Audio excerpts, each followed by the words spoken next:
Okay, recording has started. So welcome everyone. This is kind of again a different one-off thing we're doing tonight. And I'm going to talk a little bit about it. We won't do an initial prayers or anything. We'll set our motivation and do prayers as part of the practice itself. What I think I'm going to do in terms of the timing, as most of you know, we've been taking a break roughly halfway through the class, a little more than halfway. We're going to do it in an opposite way tonight. We're going to take the break after I've talked a little bit and introduced the practice and what have you. So maybe in like a half hour, we'll take a short break and then we will come back and do a practice. So I think it'll be better to do it that way rather than breaking up the practice, which is what we'd have to do if we did it the other way. So let's just very quickly set our motivation before we even do this little teaching and talk about this Chenrezig practice that we're going to do together. Just recall again that everything we do in this tradition, we want to inspire the practice with this mind of bodhicitta. We look at our world and all the things that are happening in it, and every day, more suffering, more difficulty, people dealing with all kinds of natural disasters, as well as more wars, harm to each other. We see that it's evident that we need to do something to respond to the suffering of the world. And of course, we can do that in very direct ways. We're doing what we can to help people who do need some assistance and what have you. But in the mind of those practicing the Mahayana, we want to aim for something even bigger, to help sentient beings to find a more lasting peace and happiness and to be free from all suffering. So we set that mind, that intention of bodhicitta, the wish to become a Buddha, to fully awaken ourselves, so we can then help other sentient beings to do the same. So really hold this motivation very strongly in your heart. We'll do another brief reflection on this before we do the practice. And bring bodhicitta into your mind so that it influences everything that we do together tonight, creating the causes for our own well-being, also especially the well-being of all sentient beings. Okay, so I just wanted to give a little history of kind of what we're doing in introducing you to this practice. And by the way, we're about maybe a month into what we're calling a Global Mani Retreat. The word Mani is referring specifically to that word that is within the mantra we're going to be reciting, Om Mani Padme Hum, the mantra of the Buddha of compassion. But this was one of Lama Zopa Rinpoche, our spiritual director, one of his really deepest wishes was that our organization would do these 100 million Mani retreats. The idea being that we would generate as many of these mantras as possible.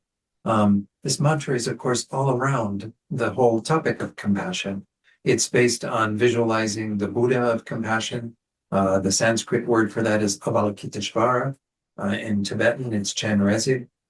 But Rinpoche had a very strong aspiration for this to happen for our organization. And in fact, the very first 100 million Mani retreat was held in 2000 at our center, Chenrezig Institute, which is named after that Buddha of compassion, in Australia. And they conducted the first one there, and Lama Zopa Rinpoche was there to give some teachings during it, and they were able to fulfill the full 100 million, I believe. They've done it a number of times since then, and it's actually become sort of a regular practice every year in Mongolia. We have a couple of centers in Mongolia. Mongolia is kind of interesting, just as a side note. The same Buddhism that is in Tibet essentially took root in Mongolia, but it almost got wiped out during, the years of the Soviet Union and what have you. It's now being sort of reinvigorated through the effort in Lama Zopa Rinpoche and other lamas who are bringing Mongolian Buddhism back to life in a sense.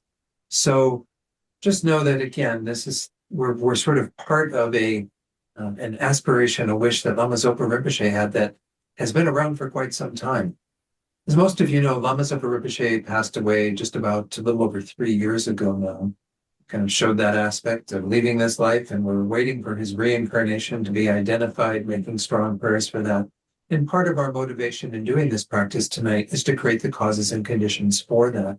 But the main thing we're trying to do with these Mani retreats is to generate a lot of energy around His Holiness the Dalai Lama, which, as many of you know, he is said to be that embodiment of Avalokiteshvara, Chenrezig in our world. It's the Buddha of compassion, sort of appearing to help us and all beings in this world in particular, to create the causes to be free from suffering and what have you. So there's a really strong connection to the Dalai Lama when we're doing this practice as well, which was another reason why Lama Zopa Rinpoche wanted us to do this, was to create that, again, kind of energy that would help His Holiness to have good health, a long life, to have his wishes fulfilled, and so on.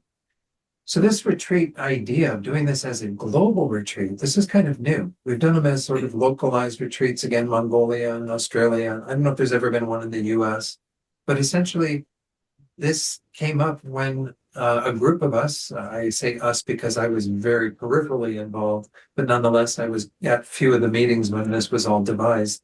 We started talking about what to do to mark the 50th anniversary of our organization. The FPMT was started, as most of you know, by Lama Yeshe and Lama Zopa Rinpoche. Back in the early 70s, they started teaching Westerners, even late 60s, had a few they taught. They began meeting at a hill that was donated to them, Kopan Hill in Kathmandu Valley, and eventually formed Kopan Monastery there.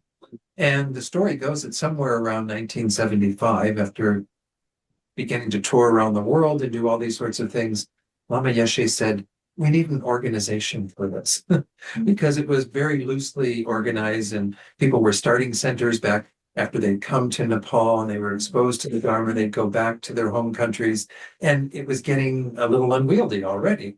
And we're now, 50 years later, in December of 1975 is when it was formed. So in December, we marked our 50th anniversary for this organization.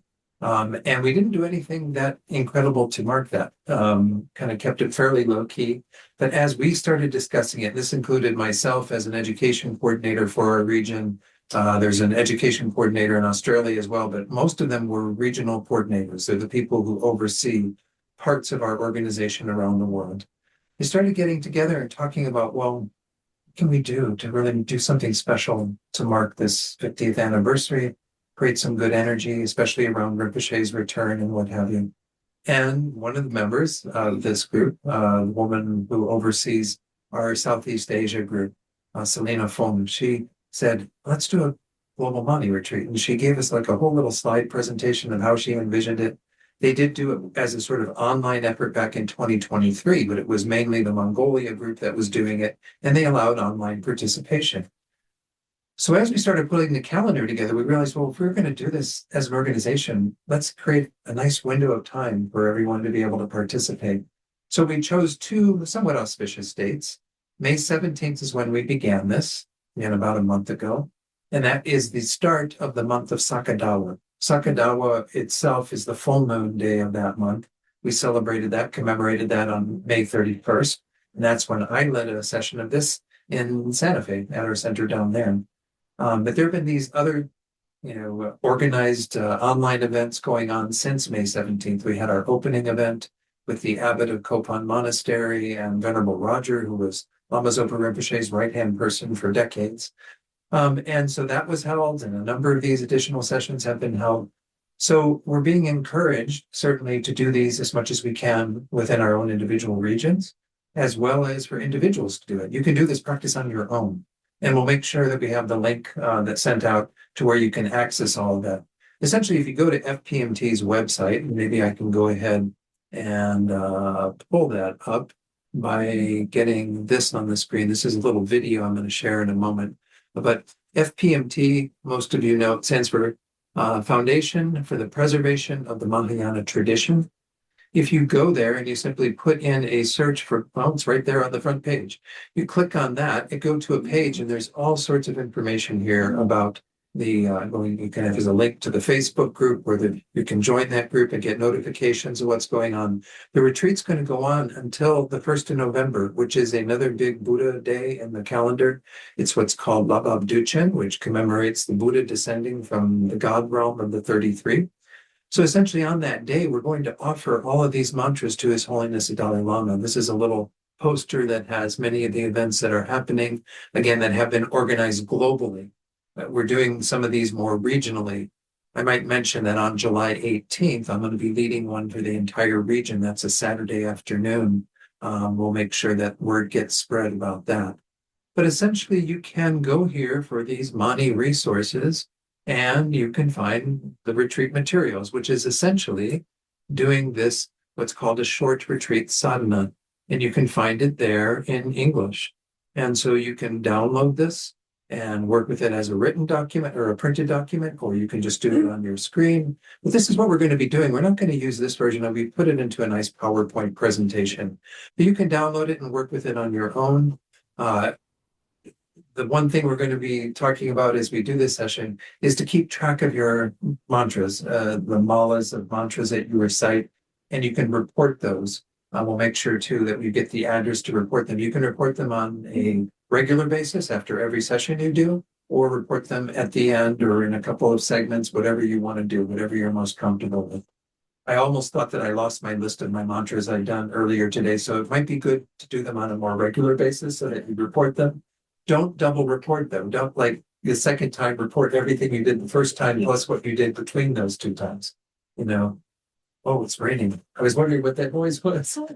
Getting an auspicious rain to start this practice. So I want to talk a little bit about what this practice is all about. Of course, no spiritual tradition is without some form of compassion, right? We always have compassion as kind of the common link in almost every spiritual tradition around the world. I want to just talk a little bit about the Buddhist perspective on compassion, though, because obviously it is something that is unique to the teachings of the Buddha and how we are seeing the role of compassion in our spiritual path. So His Holiness the Dalai Lama teaches on compassion every chance he gets, right? Because that's his thing. That's what he's really trying to be about, a force of that in our world and so on. But he emphasizes how there are two main aspects to compassion. The first one is that we have to, of course, be aware of the suffering of others. If we're not opening our eyes and seeing the suffering of beings, well, then how can we generate a full compassion? Right now, every one of us has compassion to some degree, and most beings in the world do have that. Even people who have incredible obstacles to being kind and what have you in the world probably still have some beings that they're very compassionate towards. Venerable Rabina would always say, well, even, Adolf Hitler loved his little doggy woggies, he probably had German shepherds or something, but, people have compassion for those beings that are very close to them, right? And that's where there's no blockage there. That compassion will flow freely so that if their dogs get sick or if something happens, they're immediately there for them. But they might not have compassion for many human beings, or it's a very small circle of human beings. This is what we're trying to do in Buddhism is, first of all, by acknowledging the suffering of all of these beings. Now, by suffering, we do have to enlarge our definition of this. Now, that term is used frequently as the translation for the Sanskrit word dukkha. Dukkha is what the Buddha actually used to describe what it is that we're going through in his very first teaching. He said sentient beings are dealing with dukkha, which is essentially meaning a state of dissatisfaction. We are never really finding the peace and satisfaction that we seek. And of course, we do have to face what we call suffering in our culture, which are the in-your-face kind of experiences of pain and everything that comes about through our aging and getting ill and dying and all these various things that are obviously suffering. Even animals try to avoid those things, right? They do what they can to not be in danger and so on. That's only a portion of what we mean by dukkha. Dukkha also means that even the happy things that we experience, the pleasurable experiences we have, are never really satisfying. I mean, look at how many things we've had in our lives that created pleasure for us from the time we were born until now. And have they really done the trick? They gave us fleeting moments of pleasure. They were transitory experiences that were pleasurable. We're not denying that they are a feeling of pleasure, but they don't have the ability to truly satisfy. They give us that momentary thing and then they fade away. And if we were to even try to sustain them, they wouldn't lead to more happiness. I mean, imagine again, if I brought in, 18 cakes, and I said, okay, cake gives us happiness. Let's start eating. Let's just keep eating until we are the happiest people on the planet. well, you know that after one or two pieces, you're going to be miserable. Your stomach is going to be full. You're going to feel awful. You can't keep eating cake and getting more happiness. It goes with everything that we experience that brings us some form of pleasure. Now imagine listening to your favorite piece of music 24 hours in a row. Just keep playing it again and again and again and again. At some point, you're going to be like, turn that thing off. I don't want to hear it anymore. And this is what happens with any of these experiences that we have that are a conditioned way of experiencing pleasure. There is a deeper pleasure we can have. That's not what we're talking about here. And the deeper pleasure that comes with spiritual practice, that transcends dukkha, goes beyond dukkha. But dukkha includes those pleasurable experiences. So even when we look at beings who don't seem to be suffering, such as the very rich or people who are, in idyllic type of situations, we might look at them and go, I can't have compassion for them. Nothing's going on with them. They're not sick. They're not, dealing with any kind of traumatic thing in their life. They're living the high life, going, around the world to their 15 homes or whatever. We can look at them and kind of block our hearts to them because we don't see them as suffering. But they are dealing with that second type of dukkha. And in fact, it's almost sad to see the way that they continue to quest, seek something that is going to provide some sort of pleasure, and they never find it. They only get those transitory experiences. That's the nature of our existence. The third level of dukkha, though, is really the most profound, and this is everyone. We can apply this to any being situation. The technical term is pervasive conditioned dukkha or suffering. But the idea is that it's everywhere. It's every existence, and it's every moment of every existence, as long as we aren't, again, in a state where we're no longer conditioned in this way. But it's then conditioned. Conditioned by what? Conditioned by our karma and delusions. So when we talk about generating compassion for beings, we have to be able to see that we're all in the same boat. We're all in the same fundamental situation. There's no differentiation between myself and somebody who's really rich and enjoying the high life when it comes to this third level of dukkha, because they're also under the control of their karma and delusions, and they're going to keep going from life to life and never finding the happiness and peace that they seek until they free themselves from them. And it's the same for me. It's the same for a turtle. It's the same for a god in a god realm. It's the same for every being who is in samsara. So the very first point His Holiness makes is we have to see clearly the suffering of other beings. And I'm just introducing this as a little preliminary talk, so that when we do meditate on a little bit of generating compassion, these thoughts will be fresh in your mind. But that's the first part of the equation, because otherwise we will shut our hearts to certain people. We'll look at people who have, again, a higher status, who have more power in our world or wealth or what have you, and we'll think, I can have compassion for the folks who are dealing with the earthquakes in Venezuela, right? Or I can have compassion for the people who are, suffering from Ebola in the Congo and what have you. But I can't have compassion for those folks because we don't see them as suffering. So we have to be willing to kind of extend our definition of what we mean by dukkha, suffering, an unsatisfactory state. The second element that His Holiness always emphasizes, though, is that we also have to have this feeling of care, concern, connection, empathy with others. That's the sort of art quality to compassion. If we just simply understood the suffering of beings and we got it and we know that everybody's suffering, but we don't feel any closeness to them, we don't feel any genuine care or concern for them, that's going to be an obstacle too. Because we'll be like, okay, I get they're all suffering, but why should I care? Why should I care about their suffering? Well, we care because we are intimately connected with all of these beings. Although it's blind to us at this moment, we might feel like, okay, the people who we do have that more immediate compassion for are the people who have been more instrumental in our lives, our parents and siblings and friends and partners and children and all the people that we already do have some kind of close karmic connection. And they have been kind to us and we have been kind to them. And we feel that natural reciprocity. Whenever they do something for us, we do something for them and so on. We are blind to the fact that we have been in that relationship with every single other being. They have all been kind to us in those direct ways. And if we don't have some conviction in prior lives, they all are still kind to some degree in this life.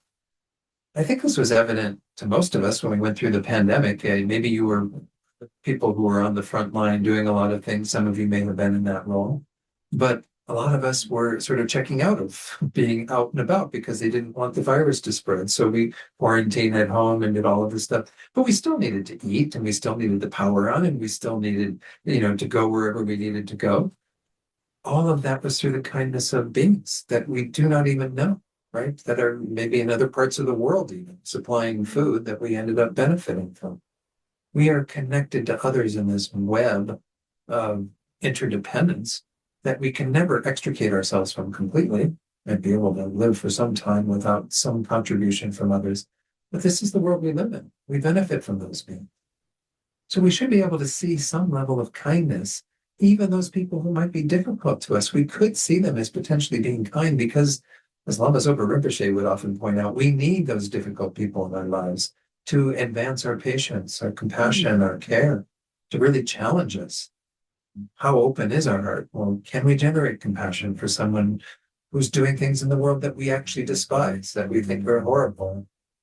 And it's okay to say those actions are not good, but can we have compassion and care and concern for that being? So we have to feel a sense of closeness to others. His Holiness, of course, always emphasizes this. He even says that he feels like whoever he meets, he's meeting somebody who just reuniting with somebody in a sense, having that feeling like, oh, you're back. Well, he doesn't remember meeting them in this life, perhaps, but the idea is that every being has been very, very dear to you, very, very kind to you, and continues to be kind in a variety of ways, if we choose to open ourselves to them.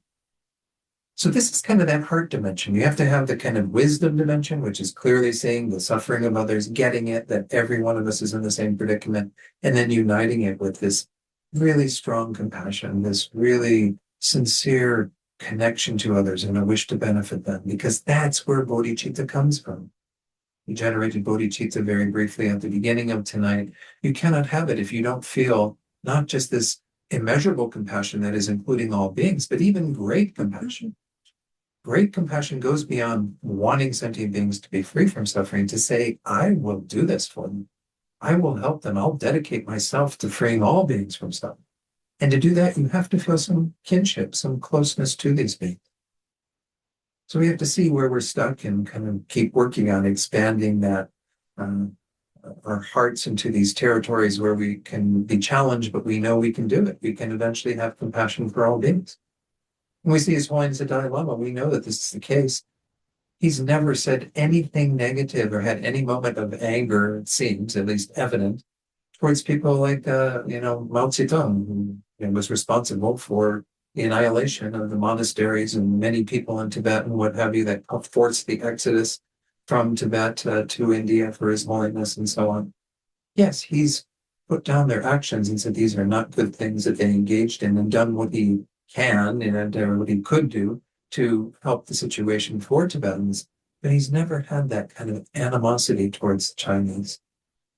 So we know that it's possible to get ourselves to a place where we don't have animosity towards the other, whoever we're othering, whoever is kind of in that category.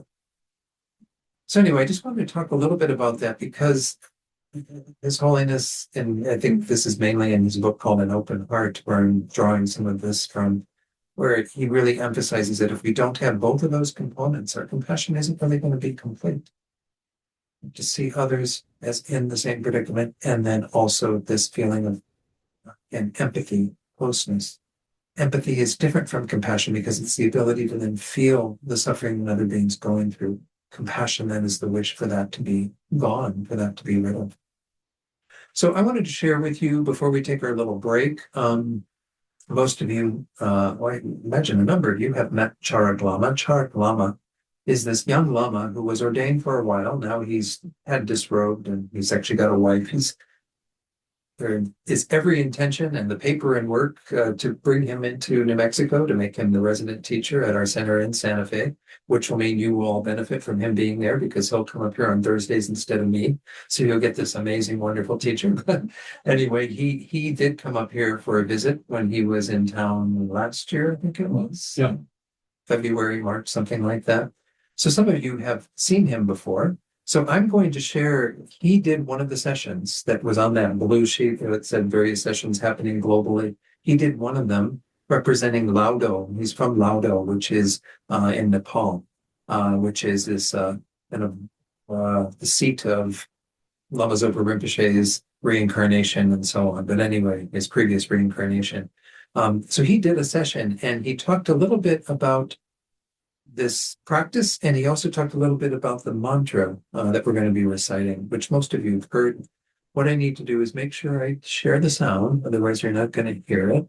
And then I also want to make sure I put on the captions when we go to that, because sometimes, and the captions, by the way, some of them are not going to be correct because YouTube and the captioning doesn't necessarily know what some of these words are that are Tibetan or Sanskrit or what have you. Whoops, that's the wrong thing. Oh no, that is what I wanted to share. Sorry about that.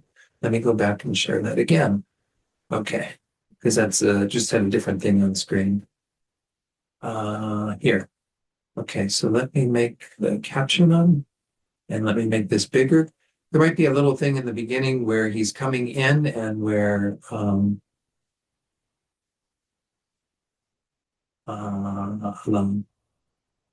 screen shares up because the browser encountered an error.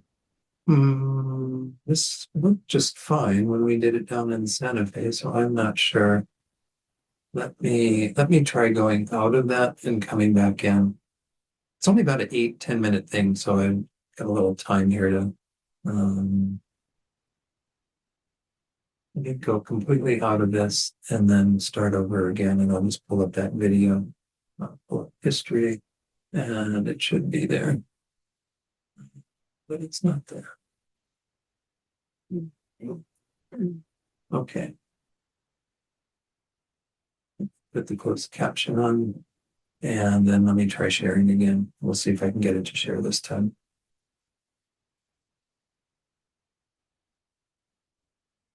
Yeah, there it is. Hopefully this will work. Let's make sure that the sound, let's start it and we'll see if the sound comes. Anyway, because motivation is the most important part, then the motivation, when it comes down to the motivation, then generating, understanding your capability as a human being, having a precious human rebirth, that is, I think, of utmost importance. If you do not see value in your ability. Oh, I'm sorry. It went. I need to pull it back. Sorry.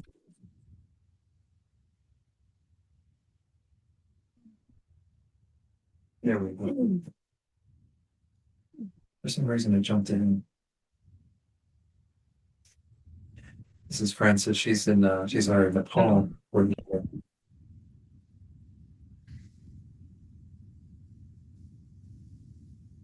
Can you hear her, Kim? Not very well. Yeah, start. The only thing I could do would be to take the microphone from you. So, first of all, I think here everyone, student of Kyabja Lama Zopa Rinpoche.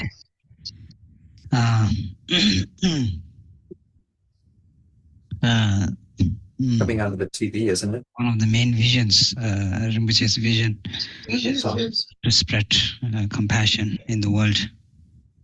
Then within that, the practice of Chadon Jendon, Avalokiteshvara, compassionate Buddha, extremely important.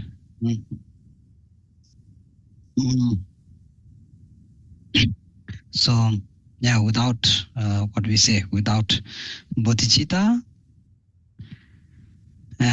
enlightenment impossible.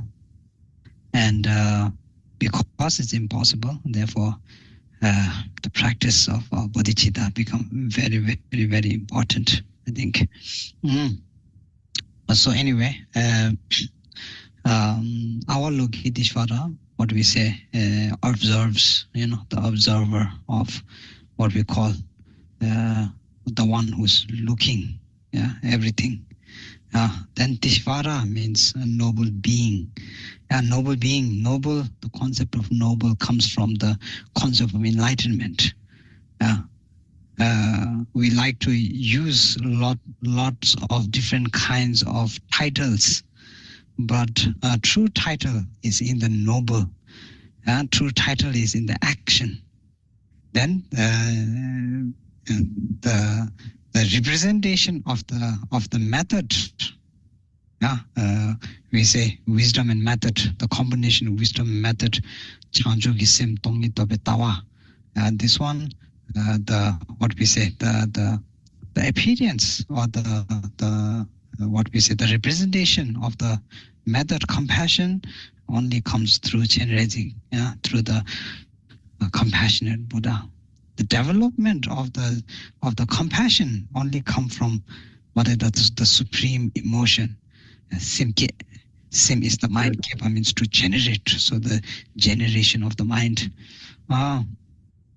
So I think, therefore, one practice that everyone must is compassion. And you look at the world in this time, you see, you need more compassion, not more hatred. You don't need more hatred. We don't need more judgment. We don't need more criticism. We don't need more division. What we need compassion.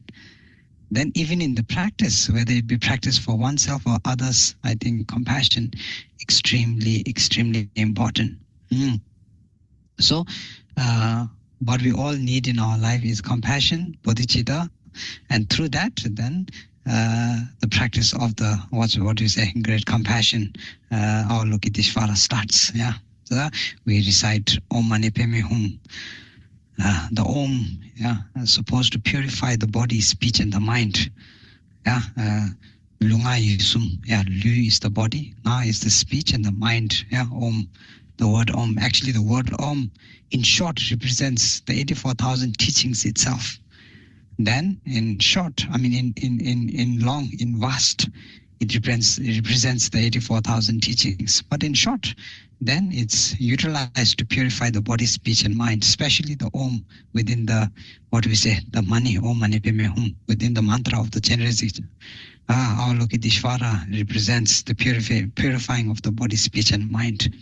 So in the generation stage, this can be utilized. Then Mani is represent jewel. The exact translation of Mani means jewel. Then in the word, in the syllable Ma, then the purification is the purification of jealousy, very specifically jealousy. Then in the, what we say in the word Ni, or Mani, then Ni is the purification of attachment and what I call desire. So in the Ni, when we are reciting the mantra, purification. Then Pat, Pema, Padma, Tibetan say Pema, Sanskrit say Padma. So this one represents lotus. Dhamli kiwe Pema, we say lotus born from the what we say mud. So even the land is very dirty. The mud is, the pond mud is dirty. Then out of that dirt, then the, what we say, arising of the beautiful flower. So similar to that, then purifying. Pat is purifying ignorance, and May is purifying greed and possession. What is it? Possessiveness.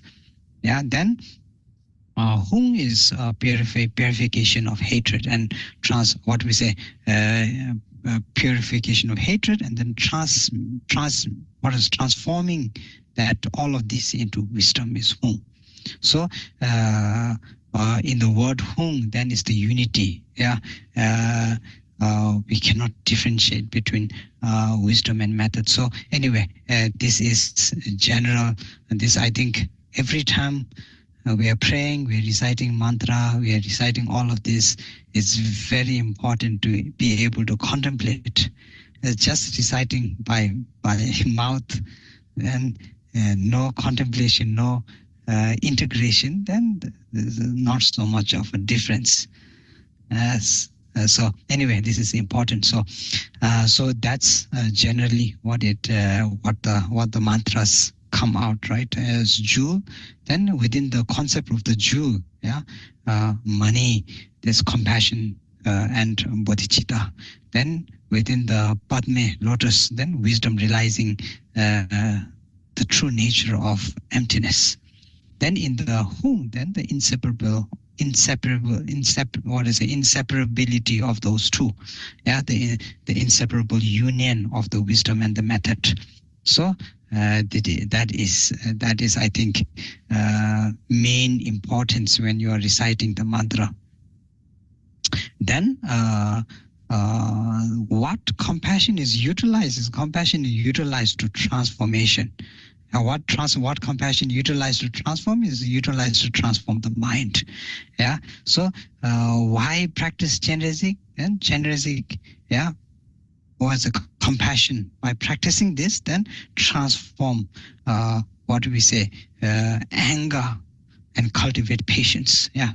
Transforming anger and selfishness, then fear, then hatred, then attachment. I think these main five. So this main five. Then what we say cultivate into is cultivate into patience, then kindness, empathy, then forgiveness, and then what we say loving awareness. Yeah, so it transform into that. So nowadays, the main accessibility of this transformation of the practice is through the what we say practice of the Avalokiteshvara, reciting the mantra, then visualization, then generation. Yeah, then through that generation, then dedication. Yeah, dedication is the prayer. So I think we go through all four of them. Yeah, we recite the mantra, then we also do the visualization, then we also do the generalization, then at the end, then the dedication. And so within the concept, I think within the tantric concept is a little bit different in regards to generating state. Not that everyone can, not that people cannot generate, but then the level of generation is different. Awakening the Buddha within yourself, this is a little bit different. So maybe today, I'm sure more practitioners in the future, because we are doing this, so more practitioners in the future who are capable of doing that can do this. But today, generalization, I think, generation stage, I think we don't go through the tantric stage, more of the practical application everyone has to do. This is important, I think. So anyway, so that one. Then through that, main aim here is we utilize the concept of dependent origination, and through the understanding of dependent origination and connection, then our ability to connect to every living sentient being. And this is what Chenrezig is there to remind us, is that through dependent origination, then the possibility of enlightenment is possible. Yeah, because the utilization of wisdom and method, the combination of wisdom and method is possible. Then through the unity of the wisdom and method, then negation of the wisdom obscuration is possible. That's what the whole practice is about. At the end of the day, it's about enlightenment. And that enlightenment can only come through negating the obscuration, what we say, wisdom obscuration. And the method to negate wisdom obscuration is through the unity of compassion and the view of emptiness. So that is, I think, what our goal has to be. Nothing more than that, nothing less than that. So anyway, so with that, I think we start. We start the main practice. Okay. All right, I hope you enjoy that. Again, the subtitles from YouTube are really bad. Oh, let me get the microphone back so folks here can hear me. As well as online, they might have a little challenge, but yeah. Thanks, John. Mm-hmm. Here you go. So again, I hope that was useful to hear Charak Lama. I just thought it'd be better to have at least somebody of a bit greater status than myself introduced this whole practice, but again, he's really emphasizing that idea of we do have those two aspects, the two wings of a bird that we often refer to. I was even pointing those out in terms of our approach to compassion, right? We need to have the information, the wisdom that sees clearly the suffering of others, and then the heart quality, the method that goes along with that. And that is that kind of duality that are really not dual. They're part and parcel of the whole thing that we're trying to work on, developing our own hearts and minds together, our wisdom and compassion together. And of course, then the mantra, which he explained, really targeting 5 main afflictions or delusions and replacing them with their opposites, with the things that are antidotes to those that we can then rely upon on our spiritual paths. So, but yeah, I thought it was a sweet little introduction to Charak Lama if you haven't met him. But we'll see, part of, maybe remind me at the end, let's dedicate 4 any obstacles to Charak Lama's visa getting through our current administration's process as quickly as possible. We've been, I think they were expecting something to be decided last November, and here we are practically the end of June, and there's still no definitive thing. But yeah, there may be some news coming down the pike from what I've heard, but I don't know. Yeah, I haven't heard anything one way or the other. But hopefully it will be approved, and hopefully he will be here within months. Hopefully by the end of the year or next year at the latest, but we'll see. All right, let's go ahead. We've got, again, I thought we'd do the break earlier then, and people can socialize and what have you. When we come back, we'll go through the entire practice together and recite the mantras and what have you. And I'll guide you through all of that. Are there any questions before we take a break? Anything that I talked about or Charak Lama talked about that I can try to answer? It's a powerful practice. By the way, we've been doing it for the region every Thursday morning. We did it this morning. It's at 9 a.m. And if you're interested in that, we've got a Zoom link at the North American regions page. It's fpmtna.org. North America is where the Canadian and United States region covering those territories. So essentially, if you go in there under events, you can link in, and it's about a 45-minute practice together. That's generally led by a delightful nun who was here and going to be here, Venerable Angie. She's going to be in town next year for some period of time. How many months? 2. 2 months. Yeah. Great. So Venerable Angie used to be the spiritual program coordinator down in Santa Fe. We've got a nice connection with her up here as well. So, so just know that, yeah, that's another option, but it's good to do the group practices together. Before we take our break, I might mention that one of the teachers, we had two geshes. We were blessed with 2 geshes in Institute de Lama Tsongkhapa, where I studied in Italy. This was a sort of secondary geshe. He said that one instruction he got from his teachers at the monasteries was that the importance of doing group practice, doing things together. He used the analogy of like if you were to take one single piece of straw and try to clean a room with it, you'd have a heck of a time, right? Because all you've got is this one little piece that's trying to get all the dirt and everything that's on the floor of a room. But if you put all those pieces together and create a broom, right? All those pieces of straw, well, then you can get a lot more dirt cleaned up very quickly, right? So that's an analogy around sort of cleaning or purifying, but it's the same for creating merit and creating positive potential. When we practice together, there's an energy that comes with that. That's like, again, putting all those pieces of straw together so you can get more done. You get greater energy from it and what have you. So I'm glad that all of you are here tonight, online and in the Gompa, to do this practice together. Maybe that's enough for now. So let's take about 10 minutes. It's almost 1:45. So let's say, we just turned to 1:45. So let's say 5 minutes to, we'll reconvene, and that gives us about 45 minutes for the practice and about 5 minutes to, have a check-in at the end before we end in an hour. So, okay. So put a little pause, please.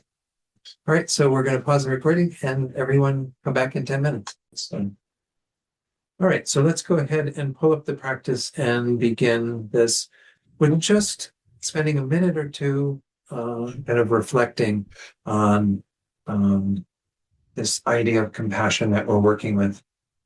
And each of these Buddhas that we have a practice around is representing a particular aspect of the enlightened experience and what it means to be a Buddha. They're all fully complete beings appearing in this form, but they help us to focus on a particular quality that we need to develop within ourselves. So this Buddha, Chenrezig Sadhana, represents compassion. And just briefly reflect on what we talked about earlier.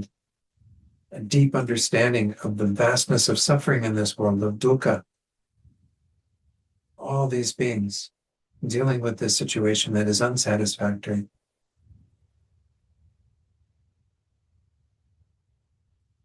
Moreover, then open your heart with genuine loving concern for every one of them, because they have been your dear kind mother and father and brother and sister and all these various roles from which we have benefited. And they've also been indirectly involved in our welfare lifetime after lifetime. There is no such thing as a completely self-sufficient, independent person. We're in this web of interconnectivity. We can deeply appreciate the kindness of others and feel our hearts open to them with a genuine wish to help them to be free from all dukkha, all suffering. This is the motivation we want to bring to this practice, channeling it into, again, bodhicitta, the mind that aspires to become fully enlightened in order to accomplish that goal, to lead all sentient beings out of suffering into the bliss of Buddhahood. So we want to become a Buddha ourselves to do that. And that's the motivation, the heart of this whole practice, as Charak Lama said. Without bodhicitta, impossible to become enlightened. You can visualize, we're going to begin with a recitation of a little prayer. Actually, I have a little quote here from Lama Zopa Rinpoche. I forgot about this. This was what he put in the invitation to that first Mani retreat that was done in 2000 in Australia. The benefits of reciting the Compassion Buddha mantra are infinite, like the limitless sky.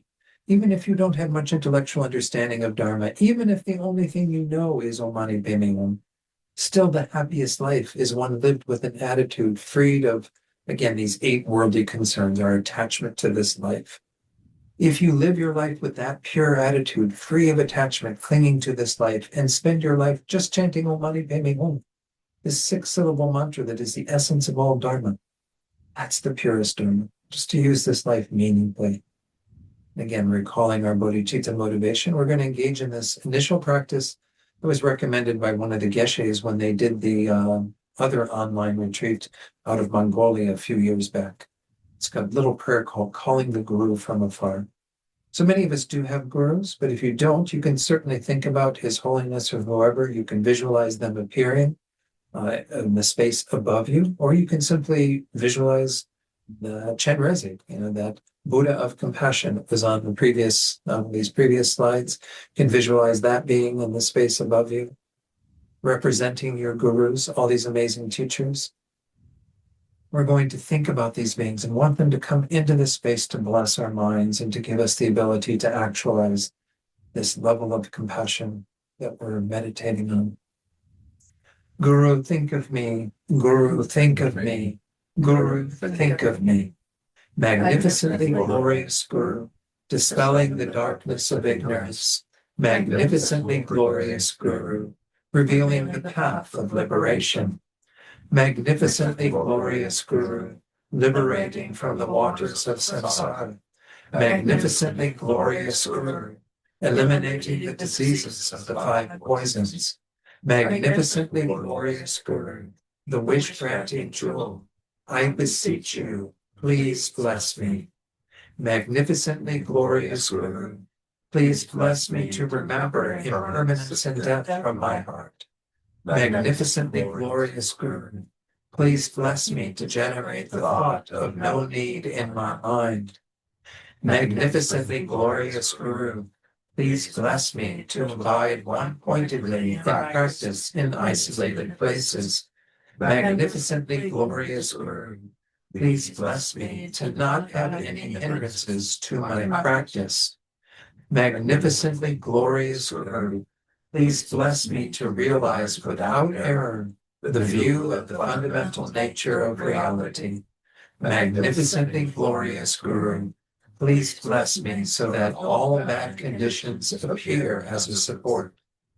Magnificently glorious Guru, please bless me to accomplish effortlessly the two works of self and others. Please bless me soon.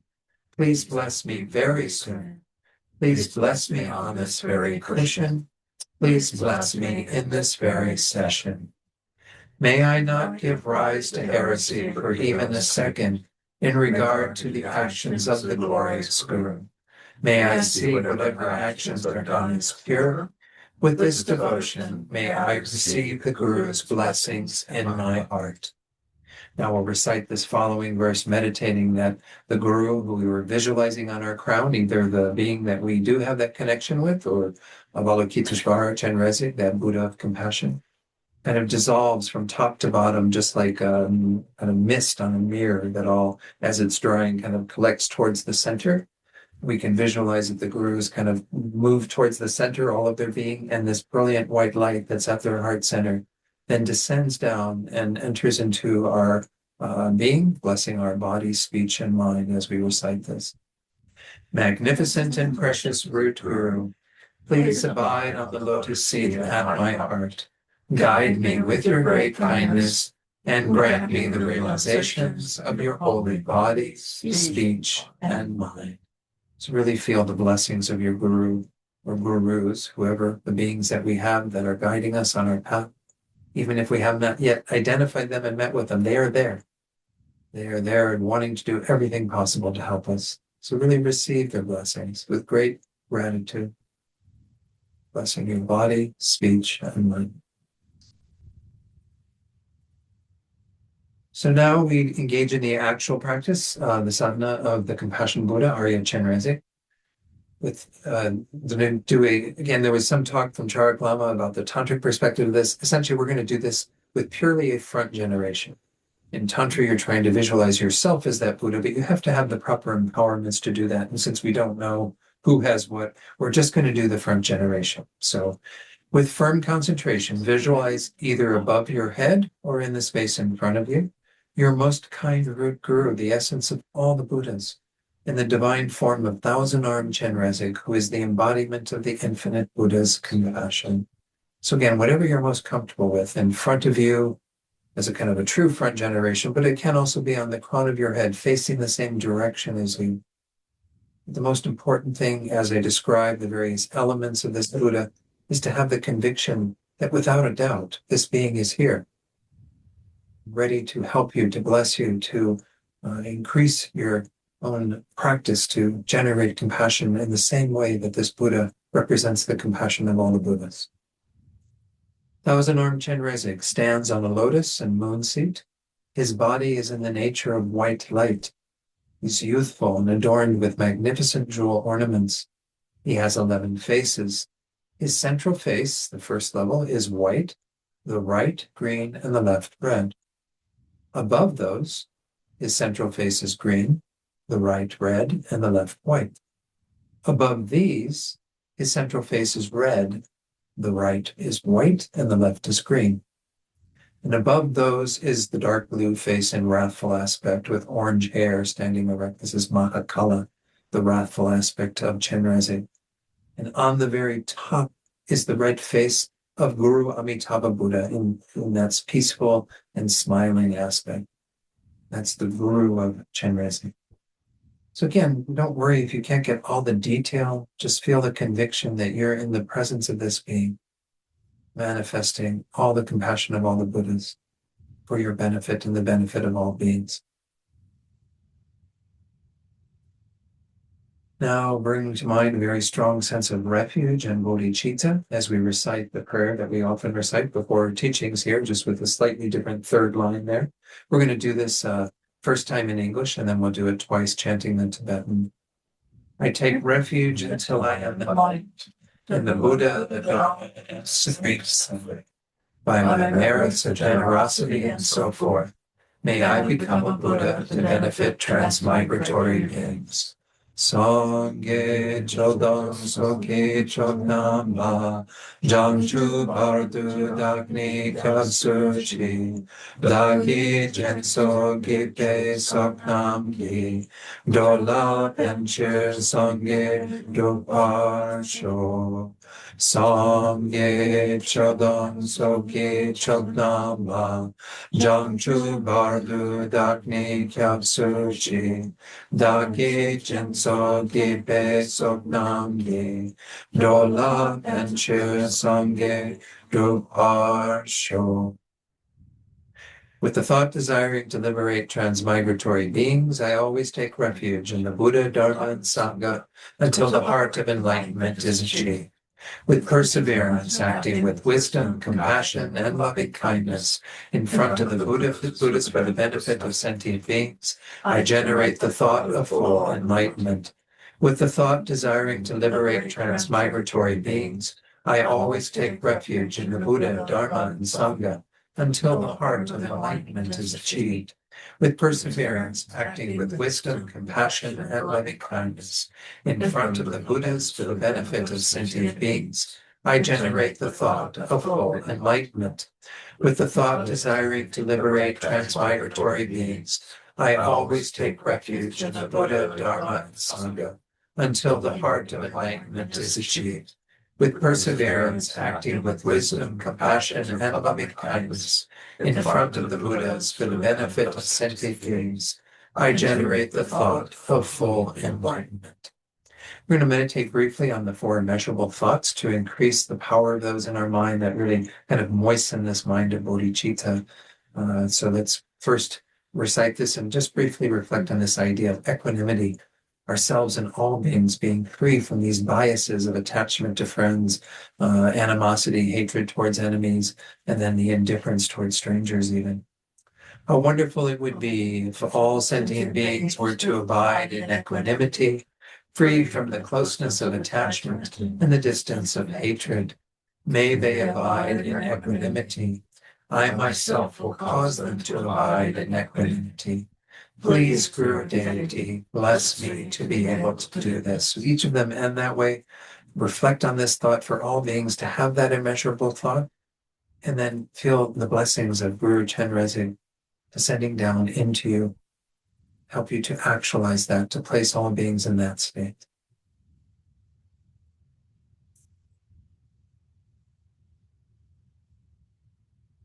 And then immeasurable loving kindness. How wonderful it would be if all sentient beings were to have happiness and the causes of happiness. May they have happiness and its causes. I myself will cause them to have happiness and its causes. Please, Guru Deity, bless me to be able to do this. It's just an unbelievable thought again for this immeasurable love, all beings in that state, with nothing but loving thoughts, kindness towards each other. Bless me to be able to do this. And really feel the blessings of Guru Chenrezig.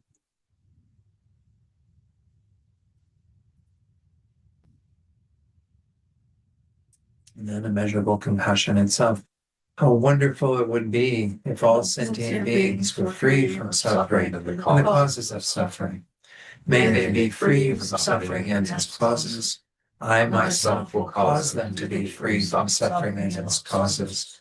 Please, Guru Deity, bless me to be able to do this.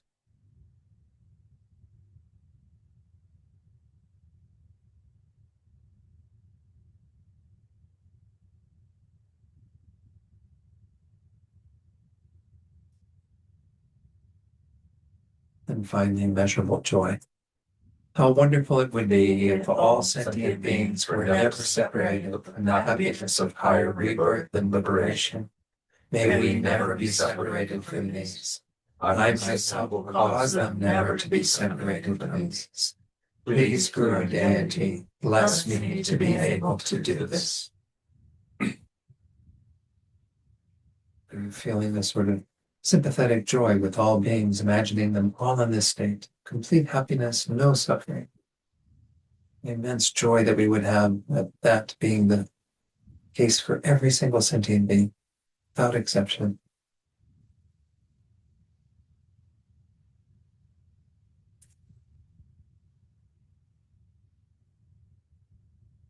So now most of these sadhanas practices have what's called the seven-limb offering. Most of you are familiar with this. There are 7 individual things. We'll just go through them, and I might, have you do an additional meditation on, for example, offering. But the very first limb is the limb of prostrating.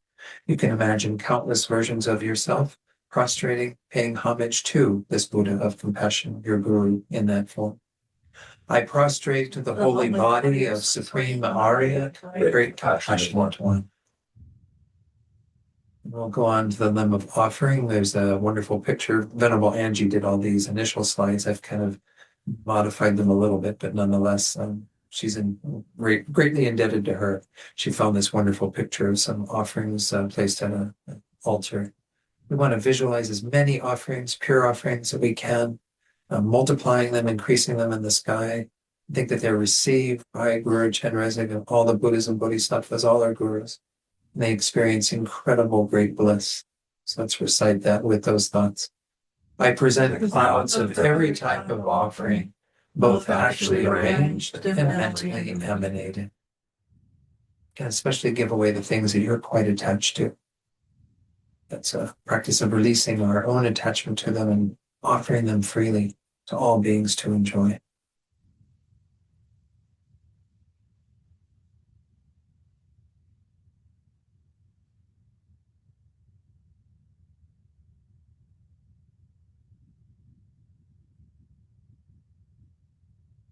And then we briefly reflect on the limb of confession, recalling that we can purify all our negativities, all the things that we've done that create these sort of obscurations, hindrances in our own mind.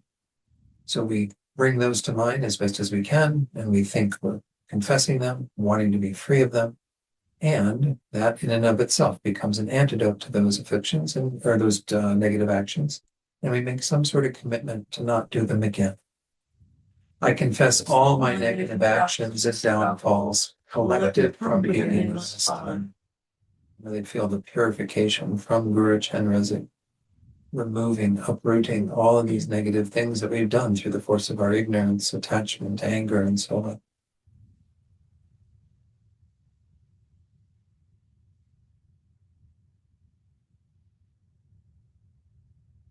The fourth limb is the limb of rejoicing. We've looked at our sort of negative things we've done. Now we want to rejoice in things we and others have done. So let's, after we recite this, briefly reflect on all the good things you do. Just everyone else who's here together with you tonight, doing this practice, we can rejoice starting there. We can rejoice in all the other things we've done with our days, our time.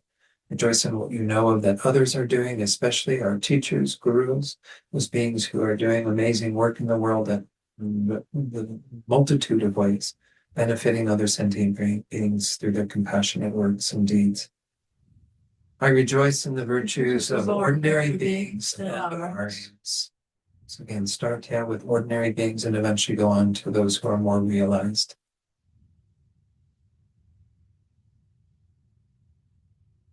Fill your heart with joy. In this way, you accumulate a portion of the merit that these beings have done through their actions, and that you've also done through yours.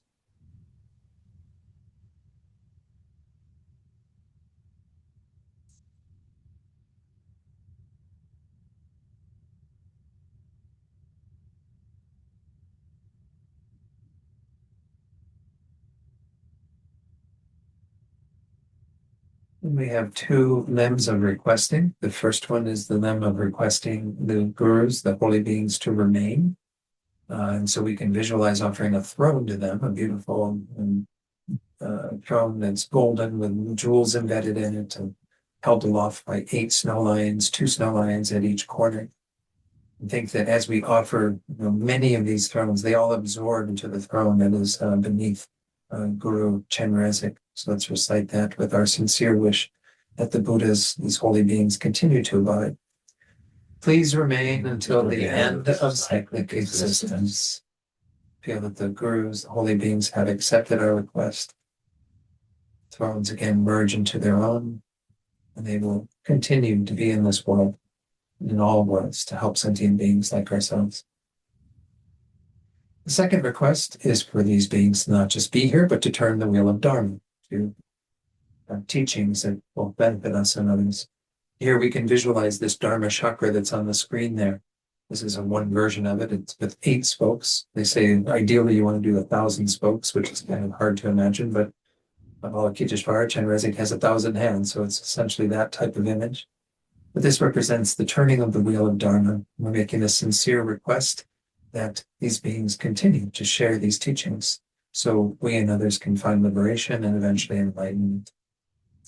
And turn the wheel of Dharma for transmigratory beings. I think that the gurus, the holy beings, accept this request. You can visualize that those Dharma wheels kind of all merging into the throat of Guru Chenrezig, source of all of these teachings through their holy speech of the Aryas and Bodhisattvas and so on, all these amazing gurus.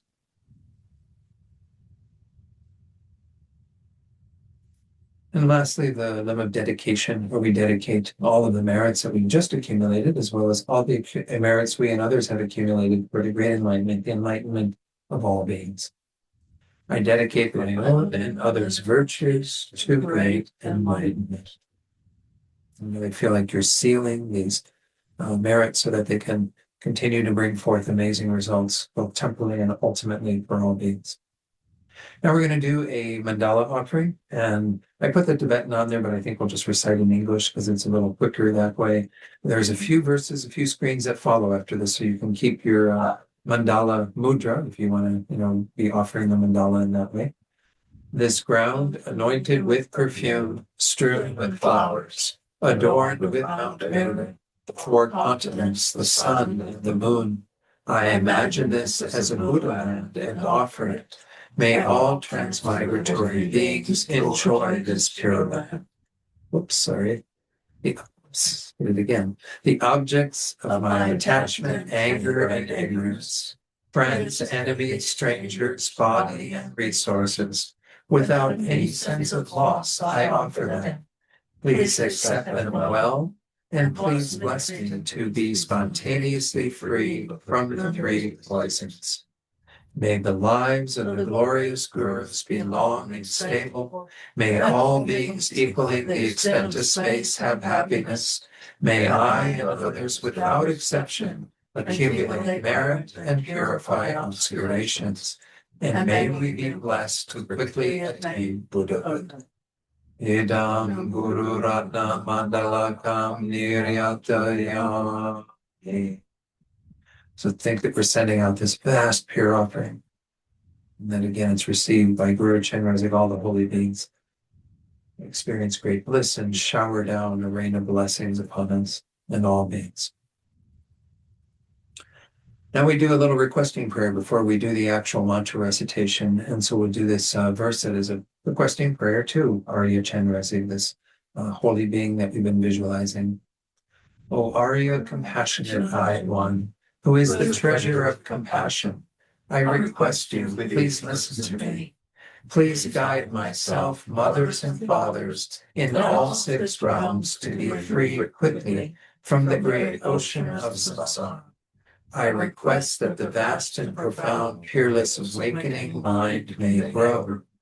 With the tear of your great compassion, please cleanse all karmas and delusions. Please lead with your hand of compassion me and migrators to fields of bliss. Please, Amitabha and Chenrezig, in all my lives be virtuous friends. Show well the undeceptive pure path and quickly place us in Buddha's state. May I, the members of my family, and all transmigratory beings be guided by you, compassionate Buddha, in all our lifetimes. Now to kind of infuse what we're doing in this practice with gaining realizations of the stages of the path, the Lam Rim that we practice in this tradition, we're going to recite this brief prayer that's kind of a glance meditation on all the main subjects of the Lam Rim. Essence encompassing all the Buddhas, originator of all the holy Dharma of scripture and realization, principle of all the Aryas intending virtue, in the glorious holy Gurus I take refuge. Please, Gurus, bless my mind to become Dharma, Dharma to become the path, and the path to be without obstacles. Until I achieve Buddhahood, Please bless me to be like youthful Norsang and Bodhisattva always crying, in correctly following the virtuous friend with pure thought and action, seeing whatever is done is pure, and accomplishing whatever is said and advised. Please bless me to see that this greatly meaningful body with freedoms and richnesses is difficult to find and easily perishes, that action and result are so profound, and that the sufferings of the evil-gone transmigratory beings are so difficult to bear. Therefore, please bless me to take refuge from the depths of my heart in the three rare sublime ones, to abandon negative karma, and to accomplish virtue according to Dharma. In dependence upon that, even if I achieve the mere higher rebirth of a deva or human, I will still have to experience suffering endlessly in samsara because of not having abandoned and being under the control of the disturbing thought obscurations. Therefore, please bless me to reflect well upon the way of circling in samsara, and to continuously follow day and night the path of the three types of precious trainings, the principal method for becoming free from samsara. In dependence upon that, even if I achieve mere liberation, since there is no sentient being of the six types who has not been my father and mother, please bless me to think I must fulfill their purpose and turn away from the lower happiness of nirvana. Then please bless me to generate precious bodhicitta by equalizing and exchanging myself with others, and to follow the conduct of the conqueror's sons, the six paramitas, and so forth. Having trained my mind in the common path in that way, I will not be upset even if I have to experience the sufferings of samsara for a long time. However, please bless me to look at sentient beings with extraordinary, unbearable compassion, and to enter the quick path of the Vajrayana teachings. Then please bless me to protect my vows and smiles more than my life, and to quickly accomplish the unified Vajradhara state in one brief lifetime of this eternal time. So now we visualize that at the heart of Guru Chenrezig is a lotus and moon. It's radiant and transparent, so it's lying flat, even though it's showing vertically there. We think of it as flat at the heart of Guru Chenrezig. Standing at the center of the moon is the seed syllable Hari. That's that yellowish thing in the center there, surrounded by the six-syllable mantra and the long Dharani, the long mantra, visualized as vibrant white light. So again, we don't need to get all the detail, all the individual syllables, exactly how they look. Just have this visualization of this radiant mantra garland at the heart of Guru Chenrezig. From the seed syllable, Pri, and the mantras, both the short mantra and the long Dharani, much white light and nectar, representing the nature of Chenrezig's blissful omniscient mind, flows down into your body, filling you completely. All your delusions, negative karmas of body, speech, and mind, and broken vows are purified. So we're going to bless our malas first with this mantra, Om Mani Padme Hum. We're going to say that 7 times and then blow on the mala. Om Mani Padme Hum. Om Mani Padme. Om Mani Padme Hum. Om Mani Padme Hum. Om Mani Padme Hum. Om Mani Padme Hum. Om Mani Padme Hum. Blow on the mala, and we'll begin with the long Dharani. We'll just recite this 1 time together. There is a way of chanting it, but I don't have it down yet, so we're just going to recite it as best we can. Namo Ratna Trayaya, Nama Arya Jnana, Sagara Varochana, Vyuha Rajan, Tathagata Arhate Samyak Sambuddhaya, Nama Sarva Tathagate Vyaya, Arhate Vyaya, Samyak Sambuddhaya, Nama Arya Avaloki Teshvaraya, Bodhisattvaya, Mahasattva, Mahakarunikaya, Taya Ta Om Dada Dada, Diri Diri, Duru Duru, Ite Bate, Sale Sale, pratsave, pratsave, kusume, kusume, vare, iri, bili, sititala, apanaye, soha. So we're going to begin with chanting Om Mani Padme Hum together a number of times. We do it in like a little round melody that says 4, but count each of those individually. Don't count the collection of them as one. And then just again, we can begin counting on our malas. And whenever you complete a mala, make a little notation. And then we'll do some of these together and then several of them on our own, just reciting silently to ourselves. A little bit of noise, but really quite silent, all right? Om Mani Padme Hum, Om Mani Padme Hum, Om Mani Padme Hum, Om Mani Padme Hum, Om Mani Padme Hum, Om Mani Padme Hum, Om Mani Padme Hum, Om Mani Padme Hum, Om Mani Padme Hum.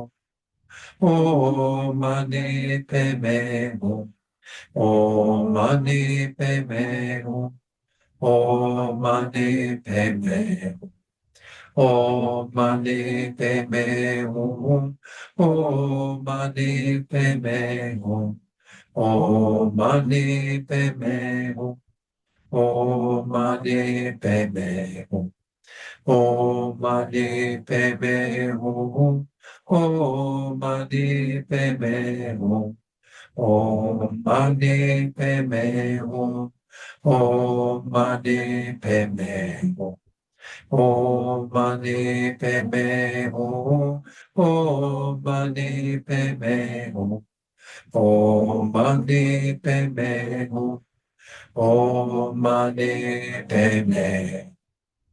Om Mani Padme.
Om Mani Padme Hum, Om Mani Padme Hum, Om Mani Padme Hum, Om Mani Padme Hum, Om Mani Padme Hum, Om Mani Padme Hum, Om Mani Padme Hum, Om Mani Padme Hum, Om Mani Padme Hum, Om Mani Padme Hum, Om Mani Padme Hum, Om Mani Padme.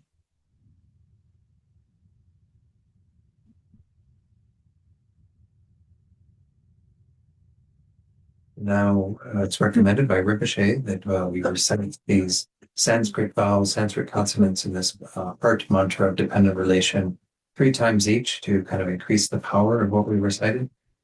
Do your best with these. Don't worry if you don't get them all right.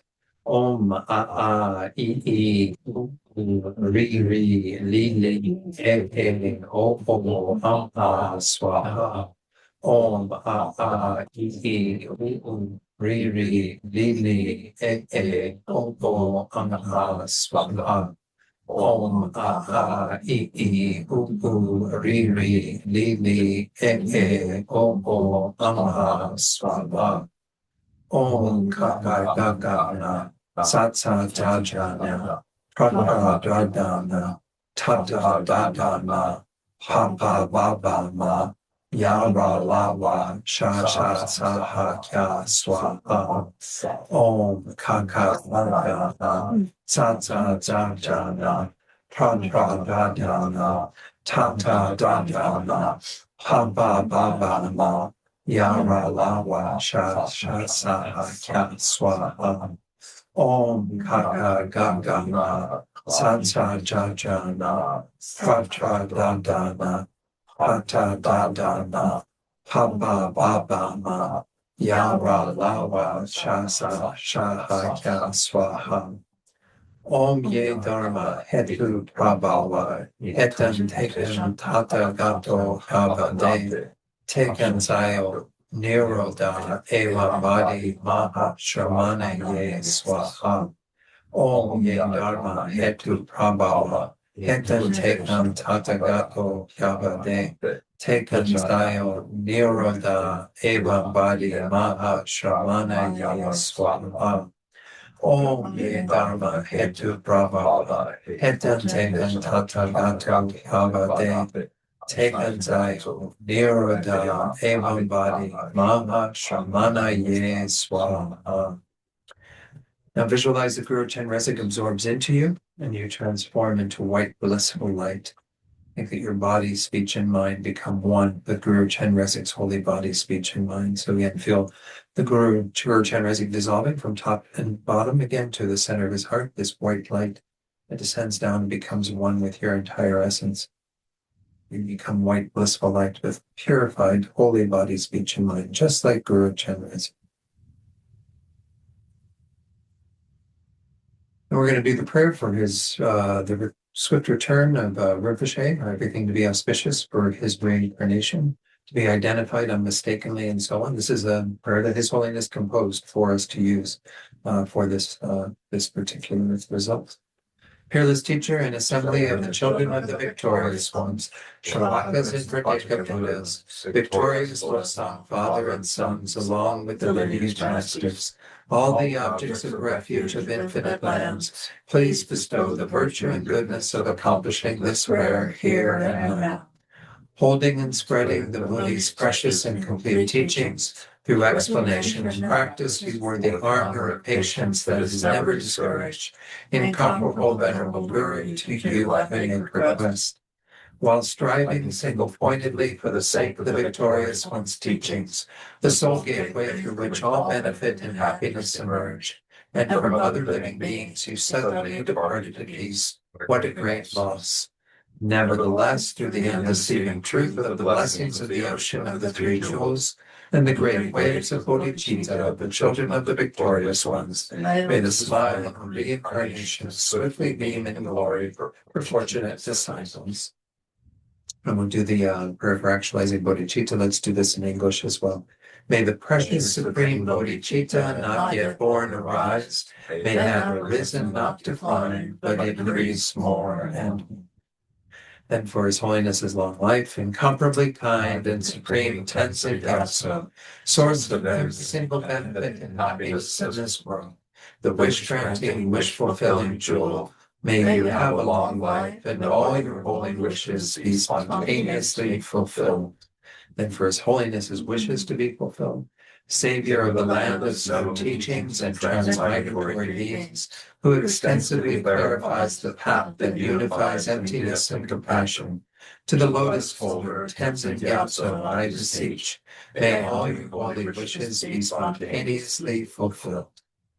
Now we seal the merits in emptiness, due to all the past, present, and future merits collected by me, all the merits of the 3 times collected by numberless Buddhas and numberless sentient beings, which are completely empty of existing from their own side. May I, who am completely empty of existing from my own side, achieve the state of full enlightenment, which is completely empty of existing from its own side. And may all sentient beings who are completely empty of existing from their own side, to that state which is completely empty of existing from its own side, by myself alone, who is completely empty of existing from my own side. In the spirit of Rinpoche's dedications, where he included all these things, we continue with a few more. I fully dedicate all these virtues to be able to train just like the hero Manjushri, who knows reality, and just like Samantabhadra as well.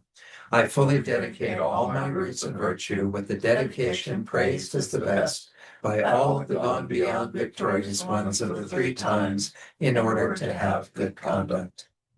Now we do some prayers for multiplying merit. To Bhagavan, Tathagata, Arhat, perfectly complete Buddha, Varachana, King of Light, I prostrate. To Bodhisattva, Mahasattva, Samantabhadra, I prostrate. Tayata Om Pansadriya Awa Bodhanaye Soha Om Duru Duru Taya Mukhe Soha Tayata Om Pansadriya Awa Bodhanaye Soha Om Duru Duru Taya Mukhe Soha Tayata Om Pansadriya Awa Bodhanaye Soha Om Duru Duru Taya Mukhe Soha Tayata Om Panchandriya Awa Bodhanaye Soha Om Duru Duru Jaya Mukhe Soha Tayata Om Panchandriya Awa Bodhanaye Soha Om Duru Duru Jaya Mukhe Soha Tayata Om Panchandriya Awa Bodhanaye Soha Om Duru Duru Jaya Mukhe Soha Tayata Om Panchandriya Awa Bodhanaye Soha Om Duru Duru Jaya Mukhe Soha. Bhagavan, Tathagata, Arhat, perfectly complete Buddha, medicine guru, king of sapphire light, I prostrate. To Bhagavan, Tathagata, Arhat, perfectly complete Buddha, king fully accomplishing all dedications and prayers, I prostrate. And then finally, the prayer for Tsongkhapa's teachings to spread to the hearts of all sentient beings. For the Dharma King Tsongkhapa's way of Dharma to flourish, may all signs of obstacles be pacified and all conducive conditions be complete. Due to the 2 types of merits and the 3 times by myself and others, may the teachings of the victorious one, Losan shine resplendent forever. And there's Rinpoche's wonderful phrase of living with compassion, working with compassion, dying with compassion, so on. Anyway, let's go ahead and take it off screen. I went a couple minutes over, sorry, but yeah. So I want to, it's no problem. So I want to mention a few things. One is we've been given permission during this Global Mani Retreat time to start the practice at the beginning of the day and get to the mantra recitation, and then you can recite it whenever you are so inclined during your day. And at the end of the day, after keeping track of all those, you can do your dedication, the concluding part. If that's what you feel like doing, that's one way to do it. Otherwise, you can, again, engage in a single session, but know that there are also these that are being offered. They're at kind of strange times in North America because many of the sessions are on the other side of the world. So even if they're in the middle of the day, they're like really early in the morning here. So if you do want to engage in those, that's one option. To report your mantras, again, we do have, I think, I don't know if I left that open, but if you go to that page at the FPMT's website, and we'll give the link, I'll give the link to you to make it in the email for next week, where you can report those. And all you do is you click there and there's a form for doing that. But once again, only report what you've done once. Don't accumulate them and report them every week and keep adding more to it. Take, either periodic reporting or reporting it all at one time, whatever you prefer. Are there any questions on the practice or what we do? What's the name of that website? FPMT. FPMT.org. And again, you'll see, like I did there, when I went in, it'll come up with the Global Mani Retreat thing. But yeah, we'll send out these links too as well. Maybe I'll get all of that together for. And we have a link for FPMT on our City Garba website. Good. So let me go ahead and pull it up again, just so you see that. This is, again, the previous page was the front page, the home page, and it does rotate. It's like a marquee thing. So you might see it have something else on there, but essentially you go to go to the Global Mani Retreat, and then you can link to that. When you go there, again, there is a place down here where it's got all the various things, including report your mantras, the second from the bottom there. So when you do that, please use this form. You will then have the ability to put in your mantras. And again, you just add your address or whatever, your email address, your name, and then how many.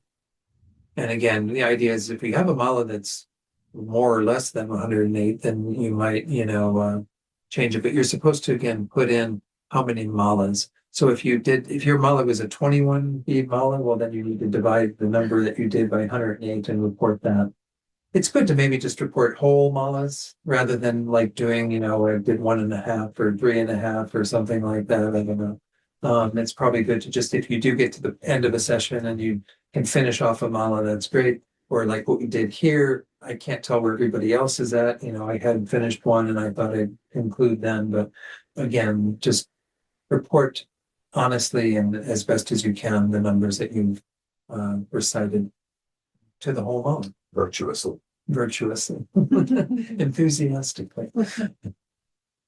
All right. So I think we've done all our dedications. We didn't do our prayer list for tonight, but maybe we can just have a thought, because we're already running quite late, of dedicating for all the beings that are written down on that list. If you need to add any, you can put it in the chat box and we'll get them on before we leave, so they're there for next week. Or if you're in the Gompa, you can certainly add those. But let's also think about dedicating for, again, in Venezuela, the unbelievable suffering that's going on there. They've only found like just under 200 bodies, but I'm sure there are many, many more people who have died. And there are scores that have been injured, and just so much suffering that is going on there in particular, but also many other parts of the world where there continues to be suffering from man-made causes, war, and so on, as well as natural disasters. And all the other beings, again, that we hold in our hearts, we dedicate for their welfare, and eventually, again, for the welfare of all sentient beings. All right, thank you all for joining tonight. I hope this was good to do a little practice together. I enjoyed it.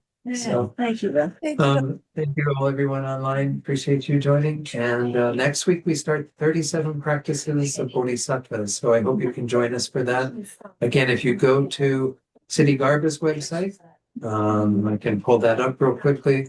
You can see that there is a link to the text there that you can print out. This is a text that is a translation by someone that was in the master's program as the coordinator there, and also the commentary by my teacher. That's not there yet, I guess. Is it not there? Maybe it's not out on the website yet because we haven't put July out there. John will have it out there. So if you go to this homepage for City Garba, you will find the text out there within a few days. So, okay. All right, Ken, see you all next week. Thanks so much for